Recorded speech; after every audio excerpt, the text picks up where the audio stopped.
Hello and welcome to the Fighting Moose podcast.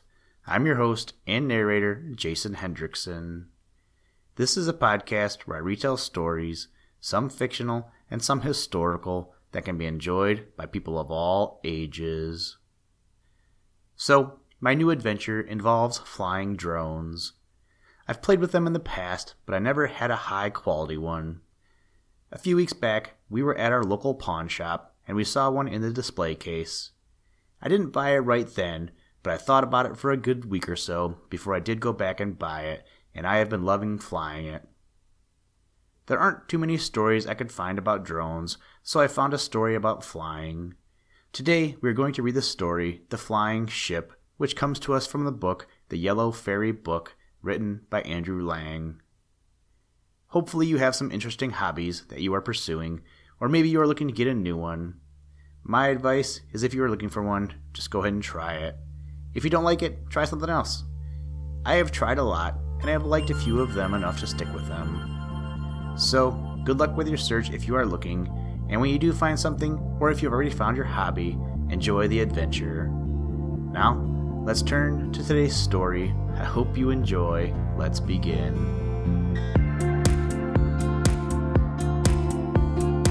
Liftoff. We have a liftoff.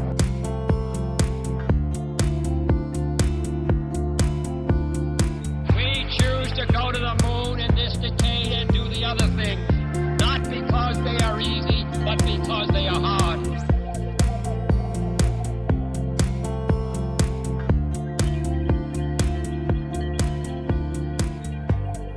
The Flying Ship. Once upon a time, there lived an old couple who had 3 sons. The elder 2 were clever, but the third was a regular dunce. The clever sons were very fond of their mother, gave her good clothes, and always spoke pleasantly to her, but the youngest was always getting in her way, and she had no patience with him.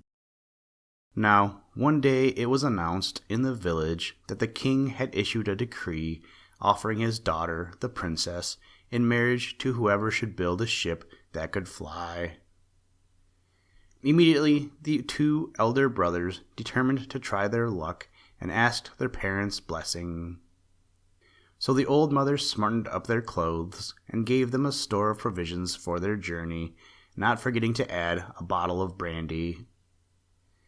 When they had gone, the poor simpleton began to tease his mother to smarten her up and let him start off.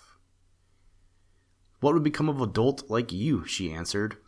"Why, you would be eaten up by wolves."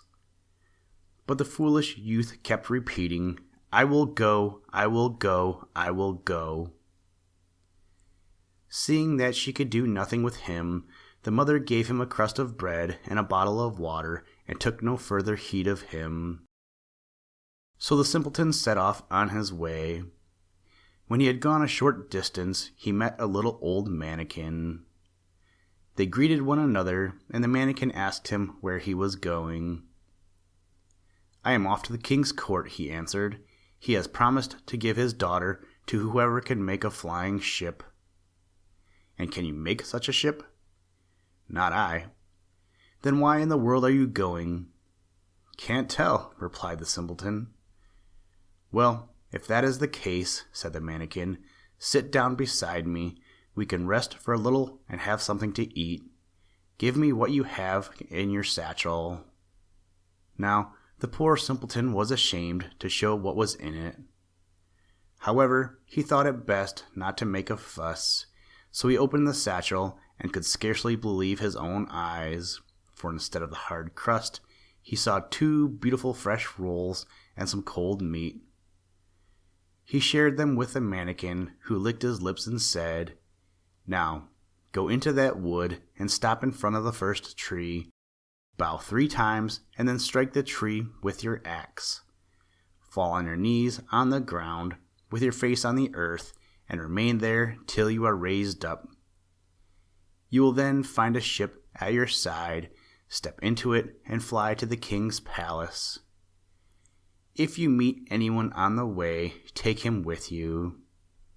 The simpleton thanked the mannequin very kindly, bade him farewell, and went into the road.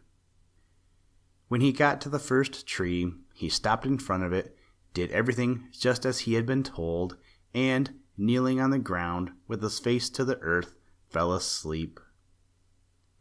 After a little time he was aroused. He awoke, and rubbing his eyes, saw a ready-made ship at his side, and at once got into it. And the ship rose and rose, and in another minute was flying through the air, when the simpleton, who was on the lookout, cast his eyes down to the earth, and saw a man beneath him on the road, who was kneeling with his ear upon the damp ground. "Hallo!" he called out. "What are you doing down there?" "I am listening to what is going on in the world," replied the man. "Come with me in my ship," said the simpleton. So the man was only too glad, and got in beside him, and the ship flew and flew and flew through the air, till again from his outlook the simpleton saw a man on the road below, who was hopping on one leg, while his other leg was tied up behind his ear. So he hailed him, calling out, "Hallo! What are you doing, hopping on one leg?" "I can't help it," replied the man. "I walk so fast that unless I tie up one leg, I should be at the end of the earth in a bound." "Come with us on my ship," he answered, and the man made no objections, but joined them. And the ship flew on and on and on, till suddenly the simpleton, looking down on the road below, beheld a man aiming with a gun into the distance. "Hallo!" he shouted to him. "What are you aiming at? As far as I can see, there is no bird in sight." "What would be the good of my taking a near shot?" replied the man. "I can hit a beast or bird at 100 miles distance. That is the kind of shot I enjoy." "Come into the ship with us," answered the simpleton, and the man was only too glad to join them, and he got in. And the ship flew on, farther and farther, till again the simpleton from his outlook saw a man on the road below, carrying on his back a basket full of bread, and he waved to him, calling out, "Hallo! Where are you going?" "To fetch bread for my breakfast." "Bread? Why, you have got a whole basket load of it on your back." "That's nothing," answered the man. "I should finish that in one mouthful." "Come along with us in my ship, then." And so the glutton joined the party, and the ship mounted again into the air, and flew up and onward, till the simpleton from his outlook saw a man walking by the shore of a great lake, and evidently looking for something. "Hallo!" he cried to him. "What are you seeking?" "I want water to drink. I'm so thirsty," replied the man. "Well, there's a whole lake in front of you. Why don't you drink some of that?" "Do you call that enough?" answered the other. "Why, I should drink it up in one gulp." "Well, come with us in this ship." And so the mighty drinker was added to the company, and the ship flew farther and even farther, till again the simpleton looked out, and this time he saw a man dragging a bundle of wood, walking through the forest beneath him. "Hallo!" he shouted to him. "Why are you carrying wood through a forest?" "This is not common wood," answered the other. "What sort of wood is it, then?" said the simpleton. "If you throw it upon the ground," said the man, "it will be changed into an army of soldiers." "Come into the ship with us, then." And so he too joined them, and away the ship flew on, and on, and on, and once more the simpleton looked out, and this time he saw a man carrying straw upon his back. "Hallo! Where are you carrying that straw to?" "To the village," said the man. "Do you mean to say there is no straw in the village?" "Ah, but this is quite a peculiar straw. If you strew it about, even in the hottest summer, the air at once becomes cold, and snow falls, and the people freeze." Then the simpleton asked him also to join them. At last the ship, with its strange crew, arrived at the king's court. The king was having his dinner, but he at once dispatched one of his courtiers to find out what the huge, strange new bird could be that had come flying through the air. The courtier peeped into the ship, and, seeing what it was, instantly went back to the king and told him that it was a flying ship and that it was manned by a few peasants.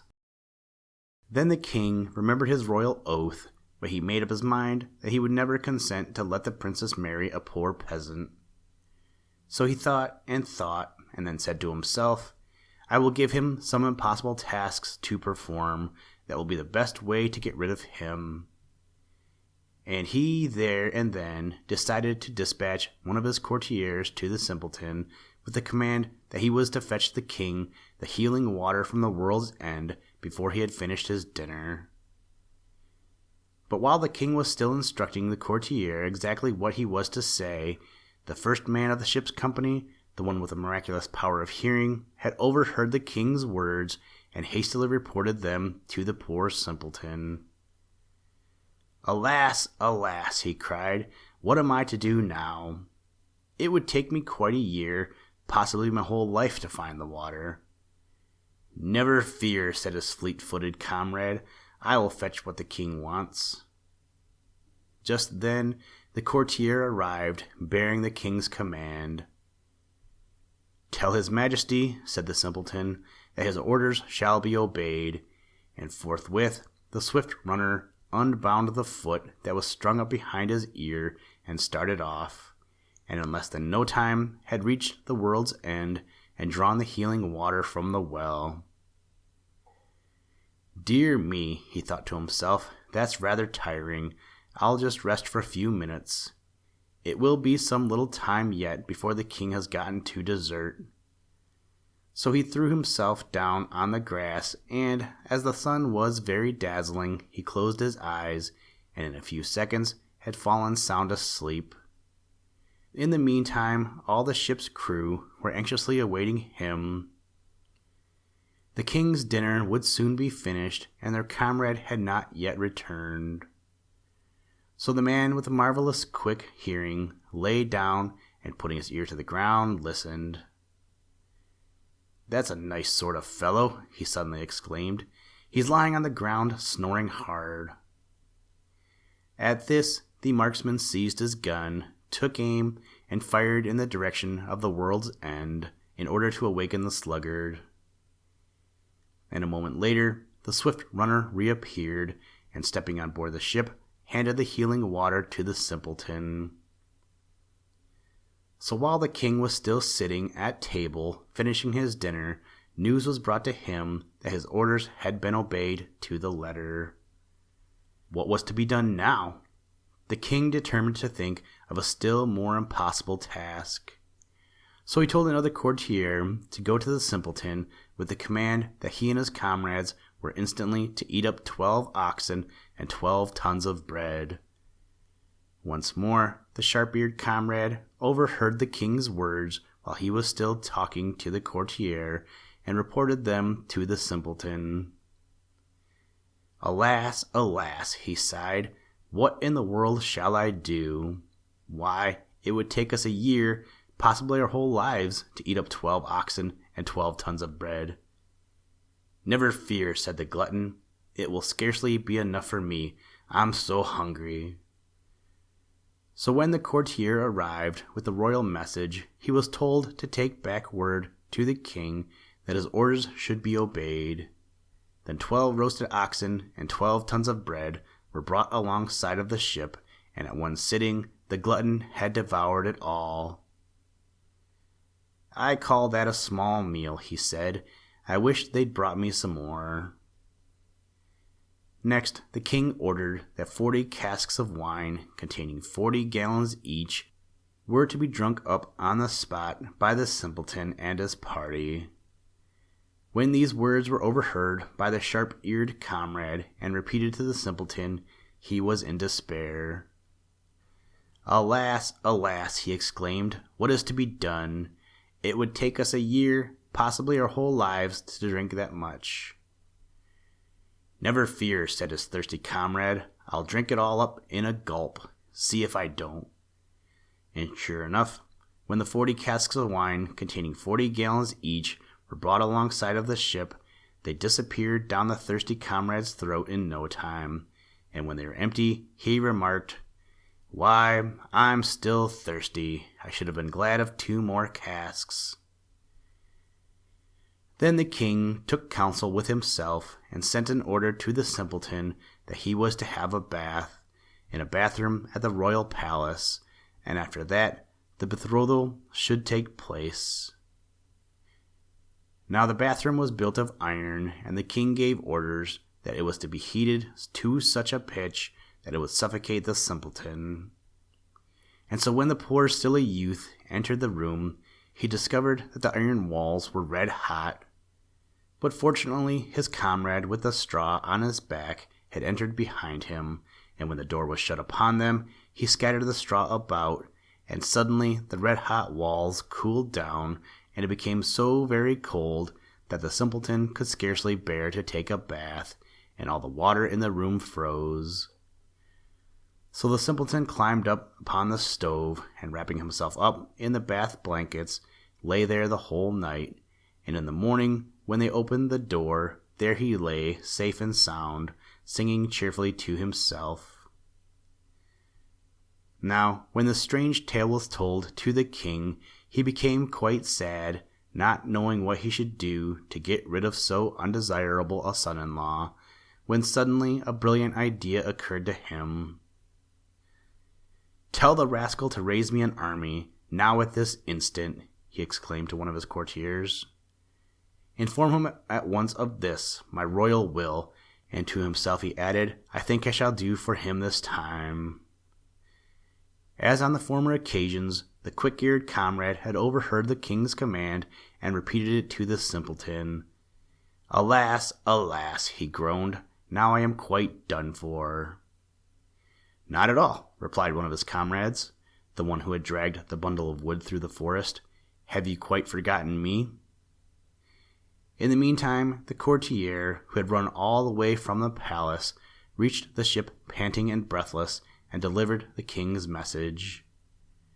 "Good," remarked the simpleton, "I will raise an army for the king," and he drew himself up.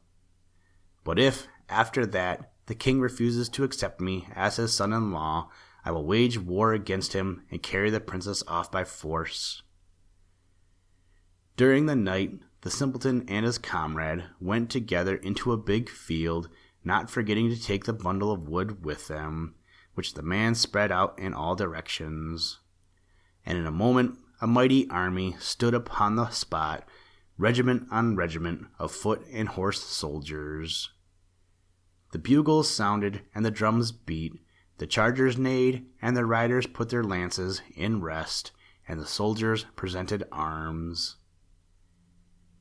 In the morning, when the king awoke, he was startled by these warlike sounds, the bugles and the drums, and the clatter of the horses, and the shouts of the soldiers. And, stepping to the window, he saw the lances gleam in the sunlight, and the armor and weapons glitter. And the proud monarch said to himself, "I am powerless in comparison with this man." So he sent him royal robes and costly jewels, and commanded him to come to the palace to be married to the princess. And his son-in-law put on the royal robes, and he looked so grand and stately that it was impossible to recognize the poor simpleton, so changed was he. And the princess fell in love with him as soon as ever she saw him. Never before had so grand a wedding been seen, and there was so much food and wine that even the glutton and the thirsty comrade had enough to eat and drink. Listen, Tranquility Base here. The Eagle has landed. That's one small step for man, one giant leap for mankind.